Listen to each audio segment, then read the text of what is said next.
มันบ่หอยเนาะหอยหน่อยครับนี่หลายคักเนาะ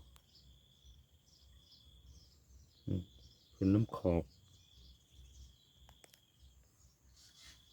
มอขนาด2 เมตร1.50 เนาะเป็นน้ำแข็มเนาะนี่รถน้ำมันขึ้นน้ำขอบนี่น้ำสะอากาศเย็นได้เอฟซีเนาะขึ้นมาอยู่น้ำขอบมันแต่นี่ยังในบ่อซีเมนต์นี่เนาะขนาด2 เมตรคูณ1.50 เมตรได้คักเนาะใส่หัวอาหารปลาดุกเดืองเนาะให้3 วัน 2 วัน 3 วันตกครั้งหนึ่ง